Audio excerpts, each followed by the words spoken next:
Bonjour à tous, je suis très heureux de vous retrouver dans cette masterclass organisée par XTB.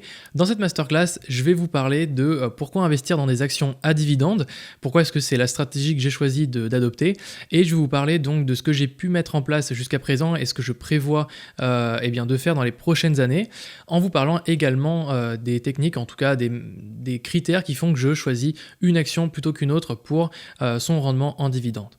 Donc on va déjà démarrer par un petit sommaire. Donc au sujet de cette masterclass, on va voir d'abord ce que c'est que la différence entre le trading CFD et la bourse, puisque c'est une notion que au final assez peu de débutants connaissent et qui est important de rappeler.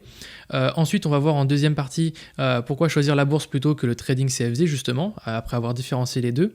On va voir ce qu'est un dividende, donc des petits rappels, c'est vraiment très basique. Je vais vous parler de ma stratégie concrètement, donc qu'est-ce que j'ai mis en place, quel est mon objectif, quel est par exemple, je donne un exemple, quel est le patrimoine qu'il faut que j'ai en bourse pour vivre de la bourse si j'ai envie d'être entre guillemets rentier boursier. Ensuite, on va voir comment est-ce que je sélectionne des actions, enfin mes actions, et je vais vous donner un petit exemple d'action qu'on va pouvoir un petit peu analyser, ou en tout cas quelques critères qui font que pour moi c'est une bonne action pour un investissement en dividende. Donc déjà pour me présenter rapidement, moi je m'appelle Axel, donc je suis youtubeur et je suis surtout passionné par les finances personnelles. Donc tout ce qui tourne autour de ce sujet-là, ça peut être sur l'immobilier, le développement de business en ligne ou tout simplement l'investissement en bourse et même d'autres types d'investissements. Mais c'est vrai que j'ai été assez séduit par l'investissement en bourse et c'est pourquoi alors je préfère être totalement transparent avec vous. Moi j'ai pas du tout envie de vous montrer des choses, enfin en tout cas de paraître vantard ou quoi que ce soit. Pour certains ça va paraître être des petits chiffres ou d'autres pour d'autres personnes des gros chiffres. En tout cas, à l'heure actuelle, j'ai à peu près 43 000 euros sur des comptes d'investissement. Donc ça, c'est tout ce qui va être par exemple PEA, compte titre classique. Je vais avoir quoi d'autre, assurance vie, etc. Donc tout ça cumulé, ça fait à peu près 43 000 euros au moment où vous regardez cette masterclass du coup, avec à peu près 21 000 euros sur un compte titre qui justement se base sur la stratégie des dividendes. Puisque évidemment, en fonction des enveloppes fiscales que vous allez avoir, vous n'allez pas avoir les mêmes stratégies. Moi je vous parle en ayant donc un compte titre ordinaire, voilà la technique, enfin la méthode que je vous propose, c'est la méthode des actions à dividendes.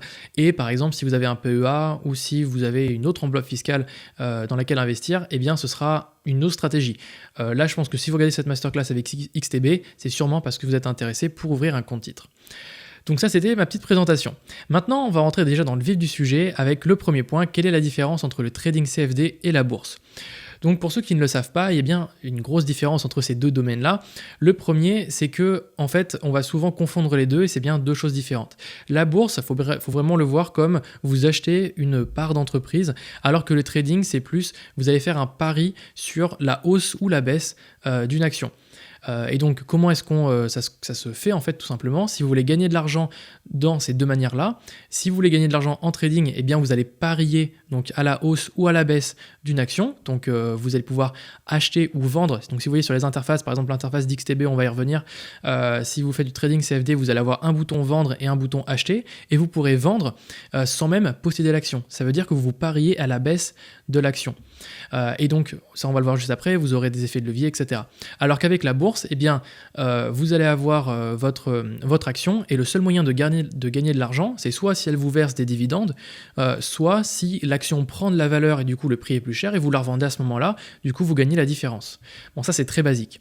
Maintenant, au niveau des coûts, entre les deux manières de gagner de l'argent en bourse ou avec le trading, si vous faites du trading, vous allez avoir au niveau des coûts le spread des frais de garde, donc c'est plus vous gardez longtemps votre position ouverte, plus vous allez payer un petit coût en plus, et une commission. Alors qu'avec la bourse classique, entre guillemets, vous allez avoir simplement la commission. Donc, alors je préfère le préciser, la commission c'est à l'achat et à la vente. Et enfin, autre point, c'est que vous allez pouvoir bénéficier de l'effet de levier sur le trading, alors que sur la bourse, non. L'effet de levier, qu'est-ce que c'est ? Eh bien, vous allez vous endetter pour acheter plus d'actions, ou en tout cas pour avoir un contrat plus important. Ça veut dire que la moindre petite variation du prix de l'action sur laquelle vous pariez en trading CFD, eh bien ça va avoir un effet un peu décuplé. Donc ça veut dire que si l'action prend 1%, eh bien c'est comme si vous gagnez 10% si vous avez fait un effet de levier de 10 par exemple. Je vous donne un exemple comme ça. C'est pour ça que moi, c'est quelque chose que je ne recommande pas à titre personnel, mais bon, ça c'est simplement mon opinion personnelle. Et c'est pour ça que je fais de l'investissement en bourse, puisque j'investis uniquement l'argent que j'ai et je ne vais pas lever de la dette pour investir. Alors c'est une stratégie qui marche tout à fait, hein. Des gens qui savent bien gérer la dette arrivent très bien à s'enrichir avec, d'autres n'y arrivent pas, et comme on le dit, voilà, chacun doit être responsable de ses actes, et moi c'est vrai que j'ai l'impression d'être plus en sécurité en investissant en bourse à titre personnel. Ensuite, est-ce que vous êtes propriétaire de votre l'asset, donc de votre ressource? En trading, vous n'êtes pas propriétaire, vous allez passer un contrat avec votre courtier. Donc en fait, vous allez, avec votre courtier, c'est comme si vous passiez un contrat, mais que vous n'avez pas acheté vos actions. Alors qu'en bourse, quand vous achetez une action, eh bien, vous êtes propriétaire de l'action. C'est pour ça que vous allez pouvoir percevoir un dividende. Et enfin, les heures de trading vont être un petit peu différentes. En trading CFD, vous allez pouvoir trader 24 heures sur 24, 5 jours sur 7, alors qu'en bourse, eh bien, ce sera au niveau des horaires de la place boursière sur laquelle vous voulez vous connecter. Donc si vous achetez par exemple des actions sur la bourse de New York, eh bien, il faudra attendre les heures d'ouverture, donc je crois que c'est 9h, 16h, donc du lundi au vendredi. Et du coup, comme c'est 9h, 16h aux États-Unis, forcément, les horaires en France vont être différents. Donc ça, c'est simplement une petite notion à prendre en compte. Et ce qui est important de savoir, c'est que si quand vous recherchez une action, donc là je vous donne l'exemple sur la plateforme d'XTB, donc sur Xstation, si vous recherchez par exemple Apple dans la barre de recherche, eh bien vous aurez deux actions. Vous aurez une action Apple US, donc on le voit sur l'écran que je suis en train de vous montrer, et vous allez avoir une deuxième où il y a le petit mot-clé CFD. Et donc CFD signifie que là, ça va être du trading CFD. Donc là, vous n'allez pas être propriétaire de l'action, vous allez passer un contrat. C'est là où vous allez pouvoir faire un effet de levier. Et donc, je vais vous donner un exemple concret. Quand par exemple, vous allez passer votre ordre avec justement le CFD, vous allez avoir une petite interface qui va être la suivante sur Xstation. Vous allez avoir un bouton vendre et un bouton acheter. Donc, même si vous n'êtes pas propriétaire de l'action, vous allez avoir ce bouton vendre. Et donc, en fait, vous allez pouvoir donc sélectionner le volume que vous voulez avoir. Donc, ça, c'est par rapport à votre contrat. Donc, en fonction de votre volume et en fonction du coup de l'effet de levier que vous voulez mettre en place, eh bien la valeur de votre contrat va être différente. Donc si vous avez un volume de 1 par rapport au prix de l'action, ce sera une fois le prix de l'action. Si vous avez un volume de 10, ce sera 10 fois le prix de l'action, etc. Et donc vous voyez juste en dessous, vous avez le spread, donc là qui est une sorte de frais, on va dire, une commission, donc là c'est une commission, et vous allez avoir un swap journalier qui va être justement, plus vous gardez longtemps votre position verte, plus vous allez payer ce montant-là par jour. Et donc après, à vous de parier soit à la baisse, donc en cliquant sur vendre, soit à la hausse en cliquant sur acheter. Ça, c'est si vous achetez du CFD. Par contre, si vous achetez une action en bourse, eh bien, vous ne pourrez pas la vendre puisque vous ne la possédez pas encore. Dans la partie volume, eh bien, vous allez mettre le nombre d'actions que vous voulez acheter. Et donc comme ça, eh bien, vous allez pouvoir acheter votre action. À savoir également, et ça me permet d'enchaîner directement juste après dessus, c'est que chez XTB, vous n'allez pas avoir de commission jusqu'à 100 000 € de frais, 100 000 € de volume de transaction. Donc ça, c'est leur offre qui est un peu phare de chez XTB. Donc si ça vous intéresse, vous pouvez vous inscrire donc avec mon lien, axelparis.fr/XTB. Et en fait, si vous voulez acheter des actions sur Xstation, c'est très facile, l'interface est assez simple, donc elle a quand même beaucoup d'indicateurs techniques, mais néanmoins vous pouvez tout à fait acheter des actions classiques chez eux, et donc jusqu'à 100 000 € de volume, donc d'achat ou de vente, vous aurez 0 € de commission, 0% de commission. Donc c'est-à-dire que c'est gratuit en fait d'acheter une action et de la vendre, et du coup c'est quand même une offre qui est assez très concurrentielle par rapport au reste du marché. Et donc au niveau de l'interface, eh bien, vous aurez cette interface-là, donc ça c'est l'interface de Xstation. Alors ça peut paraître très compliqué à première vue. Si vous, aujourd'hui, vous voulez faire que de l'achat et de la vente de bourse, d'actions en bourse, c'est très simple. Vous allez simplement avoir que à rechercher votre action dans la barre de recherche, faire attention au petit sigle CFD pour pas acheter du coup en trading CFD vos actions, pas faire du trading si vous voulez pas en faire, et simplement acheter vos actions du coup dessus. Donc ça peut être du Apple, ça peut être n'importe quoi. Vous avez beaucoup d'actions disponibles sur leur plateforme, et donc voilà, j'ai fini le petit instant de partenariat avec XTB. Maintenant je vais vous parler de pourquoi est-ce que je préfère choisir donc la bourse plutôt que le trading CFD. Avec la bourse, eh bien, vous n'aurez pas besoin d'être régulièrement connecté. Ça veut dire que le trading, c'est souvent être régulièrement connecté, être constamment informé des news qui existent à propos de l'entreprise sur les entreprises auxquelles vous investissez. Vous allez faire des trades qui vont durer des fois quelques minutes, quelques heures ou quelques jours, mais c'est très rare. Et du coup, ça demande voilà, d'être régulièrement connecté. Moi, j'ai préféré bannir ça et je préfère acheter une action, la garder des années et voilà, regarder rapidement la performance de celle-ci, mais sans pour autant être régulièrement connecté dessus. Donc c'est un investissement qui va être moyen-long terme, donc ça veut dire qu'il faut être sûr que l'argent que vous allez placer dessus, vous allez pas en avoir besoin rapidement. Ça, c'est une garantie, enfin c'est quelque chose d'absolu. Ensuite, vous allez pouvoir toucher des rentes passives, et donc ça, c'est pour ça que moi je trouve que c'est assez intéressant, c'est justement grâce aux dividendes. Et vous allez prendre moins de risques puisque vous n'allez pas avoir d'effet de levier, contrairement au trading CFD où là vous allez pouvoir vous endetter. Alors si c'est bien maîtrisé, ça peut très bien marcher, sauf que moi je préfère pas prendre ce risque-là et investir uniquement l'argent que je possède. Ensuite, ensuite, donc, c'est quoi un dividende ? Un dividende, c'est simplement une rémunération qui est rattachée aux actions détenues par les actionnaires. Ça veut dire que si vous possédez une action de Apple, par exemple, Apple va verser un dividende de 10 centimes, enfin 10 cents par action détenue, eh bien vous allez toucher 10 cents. Si vous en avez deux, eh bien vous allez toucher 20 cents, etc. Et donc ce montant qui est versé par l'action, par l'entreprise, eh bien c'est l'entreprise qui le décide, et il faut bien comprendre que c'est un montant qui est totalement variable. C'est-à-dire que l'entreprise peut tout à fait dire, on verse un dividende, là cette année on a fait des mauvais résultats, on n'en verse pas, ou en fait c'est vraiment l'entreprise qui décide si elle veut ou pas en verser et quand est-ce qu'elle va en verser. C'est elle qui choisit et ça c'est important de le rappeler. Donc il n'y a rien qui l'oblige à en verser. Je vous donne un exemple. Imaginons que vous avez une action que vous achetez en 2019 à 100 €. Le prix de l'action va fluctuer. Donc vous allez avoir le prix qui va valoir 90 € en 2020, puis 120 en 2021, puis 130 en 2022. Et bien vous allez pouvoir toucher, alors là c'est très hypothétique, surtout que le rendement est vraiment très très élevé, mais c'est pour vous donner un schéma, que si vous avez un dividende donc, qui est touché chaque année de 30 € par exemple, et bien à la fin en 2022, bien vous aurez touché 30 € plus 30 € plus 32 plus 34. Et l'action, vous l'aurez achetée une seule fois, vous n'avez pas eu besoin de dépenser chaque année pour avoir ce rendement-là, et du coup, 5 ans, 10 ans, 20 ans plus tard, eh bien, vous pourrez revendre cette action avec le prix qu'elle coûtera dans 20 ans, et avoir touché pendant toutes ces années eh bien, les dividendes. Et donc c'est la stratégie que je vous propose de mettre en place. Donc je vous donne un exemple, une action qui est très connue, qui s'appelle Realty Income, avec le ticker qui est le O. Donc en fait, si vous tapez ticker O sur Google, vous tapez Realty Income, vous allez tomber sur cette action. Et j'aimerais qu'on attarde un petit peu de temps sur quelques petites informations, petits chiffres. Le premier, c'est le prix. Donc là, on peut voir que actuellement, le prix est à 64 $, enfin 65 $, du coup, si on arrondit. Et donc ça, c'est le prix à un instant T. C'est-à-dire que chaque jour, chaque minute, eh bien, le prix varie.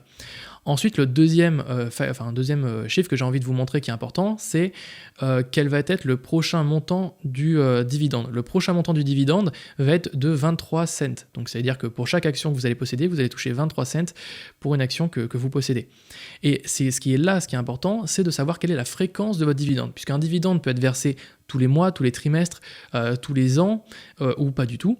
Et là, on peut voir qu'avec Realty Income, c'est une entreprise qui verse un dividende mensuellement. Donc ça veut dire que tous les mois, vous allez toucher 23 cents, à peu près 23 cents, parce que du coup, si elle décide d'arrêter de le verser, vous n'allez pas en toucher. Donc bref, vous allez toucher 23 cents tous les mois. Et l'info importante, c'est que si vous voulez toucher un dividende, eh bien, il faudra acheter votre action avant la ex-date. Donc ça, c'est la date de paiement. D'ailleurs, c'était pas la date que je voulais mettre en avant, mais ce qu'il faut savoir, c'est que cette date de paiement, donc au 14 mai 2020, ça veut dire que vous allez recevoir votre dividende à ce moment-là, mais si vous voulez le recevoir, eh bien, il faudra acheter votre action avant l'ex-date. Donc c'est la petite information que je n'ai pas mis en avant, mais je vais vous montrer. Si vous regardez sur la partie dividende, où là, il y a un petit timer, on va dire, juste en dessous, vous avez ex-date, donc au 30 avril 2021, et donc si vous achetez vos actions avant, vous êtes garanti de toucher le dividende juste après. Donc si vous voulez acheter par exemple une action qui verse des dividendes annuels, vérifiez bien d'acheter votre action avant cette date-là, sinon vous n'allez pas toucher vos dividendes avant l'année d'après encore. Enfin, je voulais vous montrer un dernier chiffre qui est le yield, donc c'est le rendement annuel, et ça va être un pourcentage, souvent c'est exprimé en pourcentage. Et alors c'est un problème parce que souvent on va dire, bon, bah, cette action elle a un dividende elle a un rendement de 5, 6, 7%, et le problème c'est que ce pourcentage-là, eh bien en fait il varie tout le temps, puisque c'est le montant du dividende sur le prix de l'action. Et comme le prix de l'action varie du jour au lendemain, d'un mois à l'autre, eh bien le yield, le rendement, va varier. Et donc ce qui est important de voir, c'est combien est-ce que vous allez acheter votre action, quel est le prix auquel vous allez l'acheter, vous allez payer, et quel est le dividende annuel, donc quel est le montant que l'action va verser. On s'en moque un petit peu du pourcentage. Nous, ce qu'on veut voir, c'est combien, par rapport à ce que vous dépensez, combien est-ce que vous allez gagner chaque année si c'est constant. Donc voilà, ça c'était les petits chiffres que j'avais envie de vous montrer. Donc des petits points importants, le premier c'est que le dividende est avant tout un montant, donc pas un pourcentage, c'est ce que je voulais vous dire. Deuxième point, c'est qu'il peut être coupé à tout moment. Si l'entreprise fait face à des grosses difficultés financières, elle peut tout à fait arrêter de verser des dividendes. Il faut savoir que la plupart des entreprises évitent de faire ça, puisque évidemment ça ferait fuir les investisseurs, donc les actionnaires, et donc du coup c'est dans leur intérêt de continuer à verser des dividendes, et des fois il y en a certains qui vont verser trop de dividendes, et on peut voir vont même jusqu'à s'endetter pour verser leurs dividendes aux actionnaires, et donc c'est là où ça devient un petit peu dangereux, puisque ça n'est évidemment pas viable sur le long terme. Ensuite, il faut détenir une action avant la date de détachement, donc ce qu'on appelle en anglais la ex-date, pour recevoir le dividende, et le rendement yield, qu'on appelle en anglais, est calculé à un instant T. Il est donc variable au fur et à mesure de l'année, au fur et à mesure du temps. Et j'ai envie de vous parler de deux notions différentes qui vont un petit peu compléter tout ce que j'ai pu dire. Le premier, c'est qu'on va avoir ce qu'on appelle des dividend kings. Donc là, ce sont des actions qui versent des dividendes depuis plus de 50 ans. Donc là, c'est des actions où vous vous dites, franchement, c'est pas, vous êtes sûr à 100%, mais vous êtes sûr à 99% qu'ils vont continuer à verser des dividendes pendant encore beaucoup de temps. Et donc, alors évidemment, vous allez avoir un yield, un rendement qui va être assez faible. En général, ça va être aux alentours de peut-être 1, 2, 3% grand max. C'est assez rare. Mais donc, au moins, vous êtes sûr de toucher votre dividende avec ce type d'action. Donc, vous pouvez taper Dividend Kings sur Google. Vous allez trouver une liste d'actions qui sont dedans. Et vous allez avoir les dividendes aristocrates qui, eux, sont des actions qui augmentent leurs dividendes chaque année depuis plus de 25 ans. Et donc voilà, à vous de choisir dans quel team vous voulez apparaître. Alors évidemment, vous pouvez tout à fait investir dans des actions qui ne sont pas dans ces catégories-là, puisqu'il y en a assez peu. Je crois que Dividend Kings et Dividend Aristocrate regroupe pas loin de 50-60 entreprises grand maximum, mais pas plus. Donc si vous voulez vous diversifier par rapport à vos secteurs, donc si vous voulez investir à la fois dans des nouvelles technologies, de l'immobilier, des choses comme ça, et bien si vous voulez vous diversifier, il faudra sûrement acheter des actions qui vont être en dehors de ces clous-là. Mais je vous rassure, il y a quand même de bonnes actions qui sont en dehors de ça. Et donc maintenant, je vais vous parler un petit peu de ma stratégie. Donc là, on a pu voir un petit peu ce que c'était qu'un dividende, comment est-ce qu'il était versé, tout ça. Maintenant, où est-ce que j'en suis, moi, à titre personnel, pour vous donner un exemple. Actuellement, ça, ce sont les dividendes que moi, j'ai pu percevoir au cours de à peu près un peu moins d'un an, puisque j'ai commencé à acheter mes actions avant, mais comme souvent, c'est des actions qui versent des dividendes de manière annuelle, eh bien, j'ai pas reçu tous les dividendes de ceux que j'ai achetés. En tout cas, ce que vous pouvez voir, c'est qu'il y a une tendance à cette courbe qui est croissante, puisque j'ai chaque mois investi de plus en plus, donc forcément il y a un effet un petit peu boule de neige, et donc ça c'est uniquement les dividendes que j'ai perçus. Ça veut dire que à l'heure actuelle, mon portefeuille a une certaine valeur qui est légèrement au-dessus du prix que j'ai acheté mes actions. Donc là, on est sur un marché qui est assez haussier. Si je revendais mes actions tout de suite, eh bien déjà, je ferais une plus-value sur les ventes de mes actions. Et en plus de ça, eh bien, j'aurais encaissé des dividendes au fur et à mesure des mois. Et donc là, l'idée, c'est justement de ne pas vendre mes actions, de continuer à toucher mes dividendes année après année, et du coup le but c'est que ce montant de dividendes augmente. Donc en fait moi ce que j'ai envie c'est que mes dividendes ne soient pas coupés, donc soient toujours versés tous les mois, tous les trimestres, tous les ans, et qu'ils soient constants ou en augmentation, c'est-à-dire au niveau du montant, que le montant continue à augmenter. Donc ça c'est ma stratégie. Maintenant quel est mon objectif avec cette stratégie? Mon objectif moi c'est 1 000 € net par mois de ce que j'ai envie de dégager de la bourse. Évidemment, il y aura d'autres manières de gagner de l'argent, donc via l'immobilier et d'autres choses, mais ma stratégie en bourse, moi, c'est de gagner 1 000 € net par mois. Donc pour ça, on va avoir 3 phases. Première phase, ça va être d'investir, donc il faut savoir que l'investissement, c'est surtout un pôle de dépenses. Il ne faut pas se dire, bon, je vais investir et dans 3 mois, j'aurai gagné 3 000 €. et que ce sera 3 000 € que je vais pouvoir dépenser comme ça dans les magasins, etc. C'est faux. Parce que vous allez investir, donc vous allez dépenser beaucoup d'argent pendant longtemps, et ensuite c'est avec l'effet cumulé que vous allez vous enrichir. Et donc c'est exactement ce que je fais. Donc c'est pour ça que pour moi ça représente un gros pôle de dépenses. On va le voir justement après combien est-ce que j'investis. La deuxième phase, ça va être d'atteindre votre montant fixé. Donc moi, mon objectif c'est 1 000 € net par mois. Ensuite je vais calculer combien est-ce qu'il me faut en termes de patrimoine en bourse pour vivre et gagner 1 000 € par mois. Et donc du coup, il faut que j'atteigne ce montant-là. Et ensuite, une fois que j'atteins ce montant-là, c'est la phase 3, je vais arrêter d'investir et arrêter de nourrir ce portefeuille de bourse, et je vais commencer à uniquement vivre sur les dividendes que je reçois. Donc je ne vais pas vendre mes actions, je pourrais tout à fait arbitrer mes positions, c'est-à-dire que s'il y a une action qui est surévaluée, je vais la vendre, prendre la plus-value et peut-être la réinvestir dans une autre action ou d'autres choses comme ça. Mais en tout cas, les dividendes que je vais recevoir, je vais arrêter de les réinvestir en actions et je vais commencer à me les faire en retrait. Et donc là, c'est comme ça que je vais pouvoir commencer à vivre de la bourse. Donc pour réaliser ça, il faudra répondre à ces questions-là. Quel est votre objectif? Donc quel est votre revenu mensuel que vous voulez avoir avec la bourse? Combien devez-vous investir justement à partir de ce premier objectif? Quelle est la fréquence d'achat? Quel est le montant à laquelle vous voulez investir? Et quand est-ce que vous allez commencer à retirer? Donc on va répondre à toutes ces questions-là juste après. Donc pour vous donner ma situation personnelle, donc 1 000 € net par mois, ça représente 12 000 € net par an, ce qui représente à peu près 17 200 € brut par an. Donc là, ce sont les revenus de dividendes que je dois percevoir si je veux atteindre mon objectif. Il y a une règle qui est assez connue, qui est la règle des 4 ou des 3%, qui vous dit en gros que si vous ne voulez pas baisser la taille de votre portefeuille boursier, il faut retirer maximum 4% de la valeur de votre portefeuille de manière annuelle.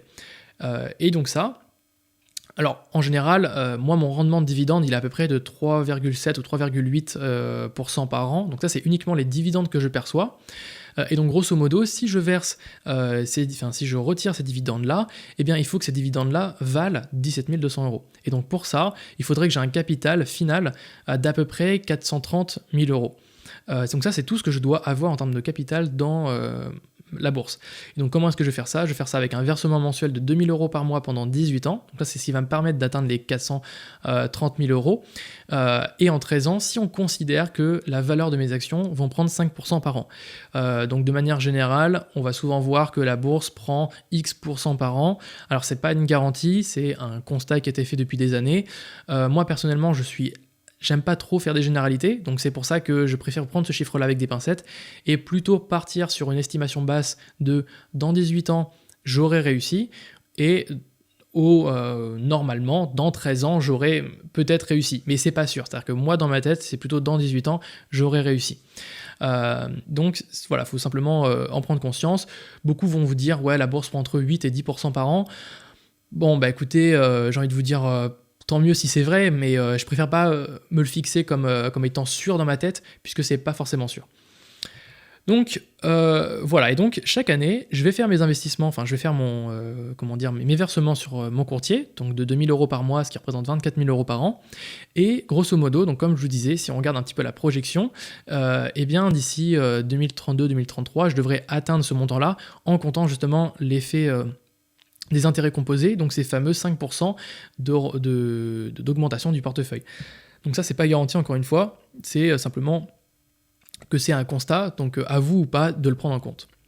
Maintenant, où est-ce que j'en suis à titre personnel? Donc moi, j'en suis à 21 000 € sur le compte titre, donc 21 000 sur 430 000, donc on en est encore loin, et je peux vous dire en tout cas que grâce à ces 21 000 € qui ont été placés, j'ai actuellement une machine, entre guillemets, qui me fait gagner 810 € bruts par an, donc en termes de dividendes, ça c'est les dividendes que je perçois, soit 567 € net par an. Donc là, si j'arrête d'investir tout de suite sur mon compte titre, des 21 000 €, je vais toucher jusque pendant des années encore, et vraiment encore très très longtemps, tant que les entreprises continuent à verser des dividendes, je vais toucher encore 600 € net par an. Ça représente 5% de mon objectif final, donc c'est encore assez peu. Je préfère être totalement transparent avec vous, hein. Moi je suis pas encore un expert, je suis simplement quelqu'un qui essaie de mettre en place sa stratégie et qui essaie de s'y fixer.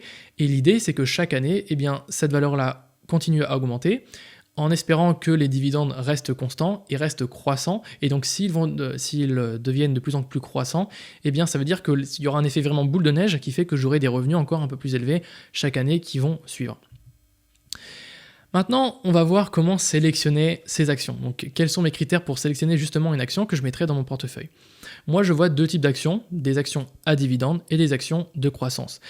On va surtout, il est commun de penser que on va plutôt choisir des actions de croissance quand vous démarrez votre portefeuille, votre nouveau portefeuille, puisque du coup, vous allez aller vite en termes de valorisation de votre portefeuille, et ensuite, vous allez pouvoir revendre ces actions de croissance pour acheter des actions de dividendes. Donc, c'est une stratégie qui est totalement valable. Personnellement, je préfère me prendre la tête à déjà sélectionner mes actions à dividendes dès maintenant, puisqu'en plus, elles vont avoir un prix qui va être réduit si on considère que chaque année, la bourse, le prix des actions vont augmenter au fur et à mesure du temps. Donc moi, je préfère déjà commencer à acheter des actions à dividendes, et du coup, j'aurai déjà mon portefeuille qui sera constitué d'ici 5, 10, 15 ans avec mes actions, plutôt que de passer du mode croissance au mode dividende. Donc pour sélectionner mes actions de dividendes, moi, je vous conseille déjà, premier critère, c'est de comprendre le business model de l'entreprise. Moi, je vous conseille pas d'acheter des actions qui vont être dans une entreprise tech ultra innovante dans la 3D et le cinéma et tout. Enfin, on sait pas ce qu'ils font, on sait pas ce qu'ils vendent comme produit, on ne comprend pas en fait leur business model. Quand on vous parle de Coca-Cola, vous savez qu'ils fabriquent des produits, ils fabriquent du Coca-Cola, ils le vendent dans des magasins, et ça fait du chiffre d'affaires. Bref, le modèle est super simple, c'est simplement de la vente de produits, quoi. Et ça peut être pareil sur Facebook. Facebook, c'est très simple, c'est des revenus publicitaires. On sait à peu près la tendance que ça a, les revenus publicitaires depuis longtemps sur Internet. Donc on comprend le business model. Donc c'est des entreprises dans lesquelles on peut investir. Ça, c'est le premier critère qui est vraiment fondamental, c'est de comprendre le business model. C'est comme si vous investissez en crypto-monnaie, on ne comprend pas en fait sur quoi est-ce qu'on investit.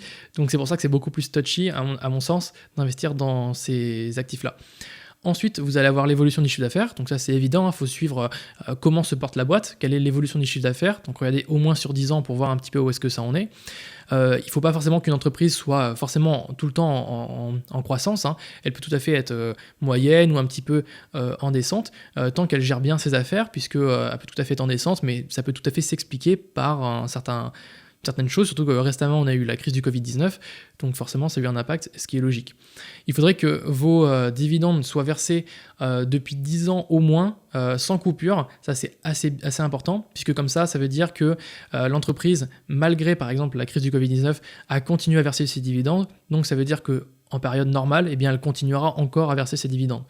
Le mieux, c'est évidemment que vos dividendes soient en augmentation de manière régulière. Donc ça peut être soit une fois par an, c'est-à-dire que tous les ans, elle va augmenter son dividende. Donc là, vous allez pouvoir par exemple piocher dans les actions type aristocrate, parce que là, depuis 25 ans, elle n'en fait qu'augmenter.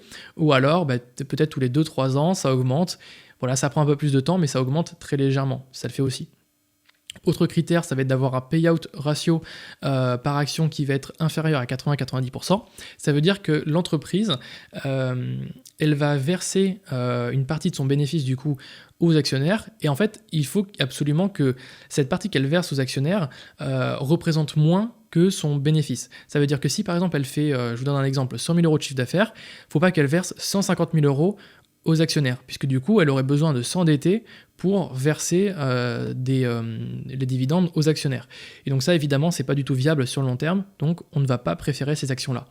Et il faudrait également que le PER soit compris entre 15 et 20. Alors pour ceux qui ne savent pas ce qu'est le PER, c'est le Price Earning Ratio, qui se calcule avec le prix de l'action sur le bénéfice net par action.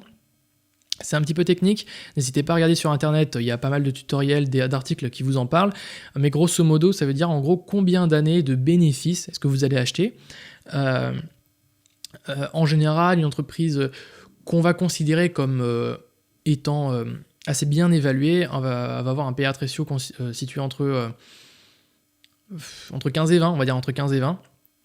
Il peut descendre un petit peu. En fait, quand il va être inférieur à 15, on va surtout dire qu'il va être un petit peu sous-évalué. Et pardon, j'ai failli éternuer. Et quand ça va être au-dessus de 20, enfin plutôt au-dessus de 20-25, on va plutôt dire que là, ça va être surévalué. Donc, Ce qu'il faut comprendre, c'est que ce payout ratio, c'est un bon indicateur. Maintenant, il a ses limites. Ça veut dire que, par exemple, pour certaines boîtes très tech, on va avoir un payout ratio qui va être, par exemple, supérieur à 20. On va se dire, waouh, c'est beaucoup trop cher. Sauf que des fois, par rapport à la concurrence, eh bien, il se situe vraiment très bas. Je vous donne un exemple pour l'action Alibaba. Actuellement, le PER, il est aux alentours de, je crois, 20 ou 25. Je crois que c'est 25. Alors que Amazon, on est plutôt aux alentours de 70. Donc, si vous regardez le prix de l'action Amazon et le prix de l'action Alibaba, bon, ben, vous vous dites sur quoi est-ce que j'ai envie d'investir.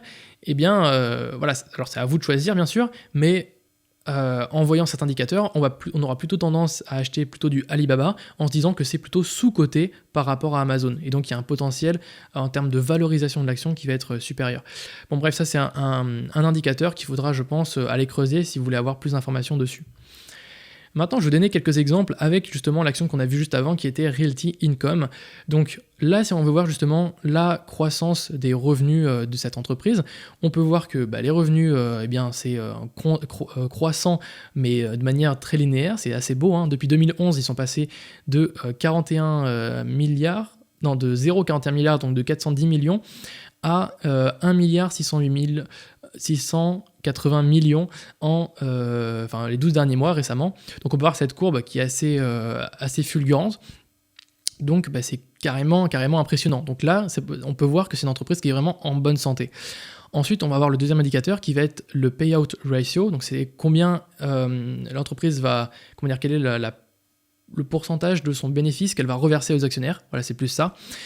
Et donc on peut voir qu'au fur et à mesure des années, ça tourne aux alentours de 80-90%.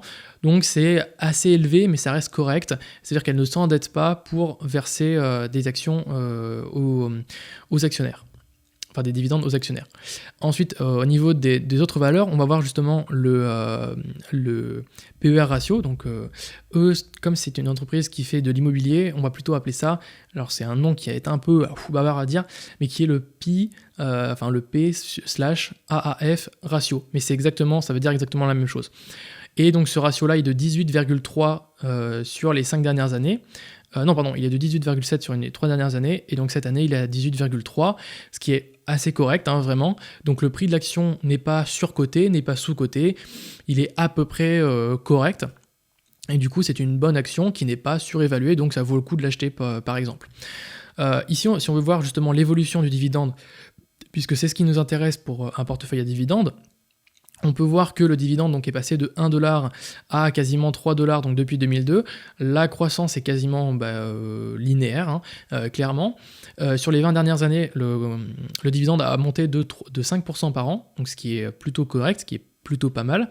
Et on peut voir que ça fait donc 26 ans que le dividende est versé tout le temps et qu'il n'a pas été interrompu. Donc là, c'est assez énorme. Là, je crois d'ailleurs que Realty Income fait partie des dividendes aristocrates.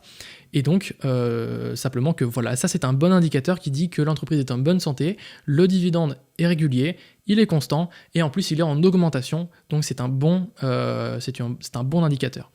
Le site que je suis en train de vous montrer s'appelle Simply Safe Dividend si vous voulez avoir des informations sur les entreprises et voir l'évolution des dividendes par exemple. Maintenant, comment est-ce que, si vous voulez aller plus loin, bien sûr, avoir plus de critères plus sécuritaires, disons, pour vos actions, moi, ce que je vous conseille, c'est déjà de vous demander, qu'est-ce que vous pensez de l'entreprise dans 10 ans ? Est-ce que vous pensez qu'elle sera encore là ?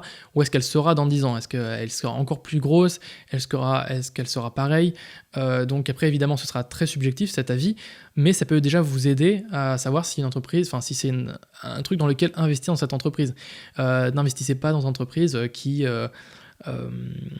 j'ai pas d'idée de domaine, mais il y a des domaines qui, on sait que va y avoir de moins en moins de demandes, et donc c'est pas forcément viable d'acheter des actions dans ces domaines-là.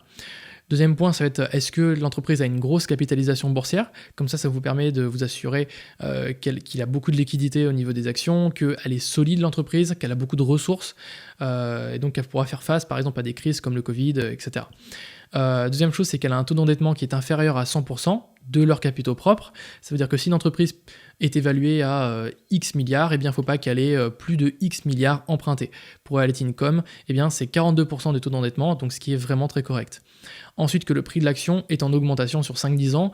Donc ça, évidemment, c'est à vous de voir, mais si vous voulez avoir une action qui prend de la valeur au fur et à mesure du temps avec une stratégie de revente d'ici une dizaine d'années, par exemple, ça peut être intéressant de voir une tendance au niveau du prix de l'action qui augmente. Maintenant, si vous voulez eh bien, trouver des actions justement avec ces critères-là, moi je vous recommande d'utiliser des screeners. Donc des screeners, qu'est-ce que c'est? C'est des logiciels qui vous permettent eh bien, de faire des recherches, des filtres sur des actions. Alors vous avez par exemple dividende.com qui vous permet de justement avoir des screeners spéciaux pour des actions à dividendes. Vous avez aussi également Simply Save Dividend, ce que vous parlez juste avant, qui est un site qui est assez sympa, qui vous permet de voir...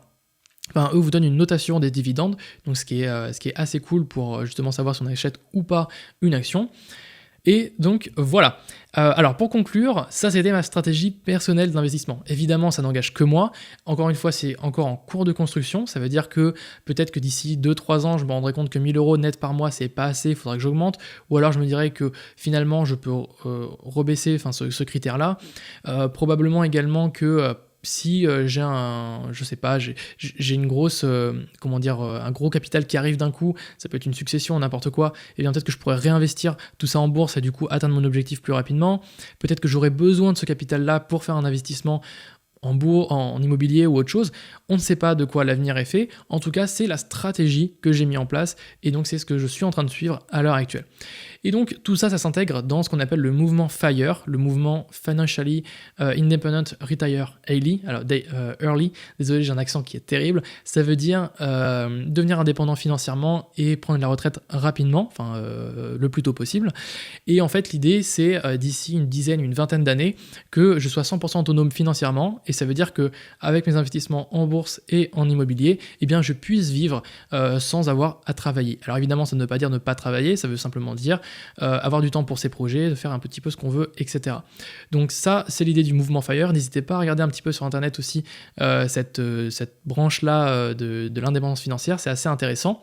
Et j'aimerais juste rapidement vous rappeler une dernière chose, c'est que vous pouvez vous inscrire sur le lien axelparis.fr/XTB si vous voulez ouvrir un compte chez XTB justement et commencer à acheter des actions. Petit rappel encore une fois, jusqu'à 100 000 € de volume par mois, donc ce qui est assez énorme, vous avez 0% de commission sur vos achats d'actions. Donc c'est vraiment très généreux de la part d'XTB. Donc n'hésitez pas à y faire un petit tour, au moins tester sur le compte de démo, vous pourrez voir si l'interface vous plaît, si vous y arrivez à l'utiliser, et puis ensuite pourquoi pas ouvrir un compte réel. Voilà, c'est simplement ce que j'avais à vous dire à propos d'XTB. Merci d'avoir suivi cette masterclass, j'espère qu'elle vous a plu, j'espère que ça a pu vous apprendre beaucoup de choses et que ça a pu vous être utile. On se retrouve très prochainement pour une autre masterclass ou n'importe quoi d'autre, et je vous souhaite une très bonne journée, à très bientôt, c'était Axel.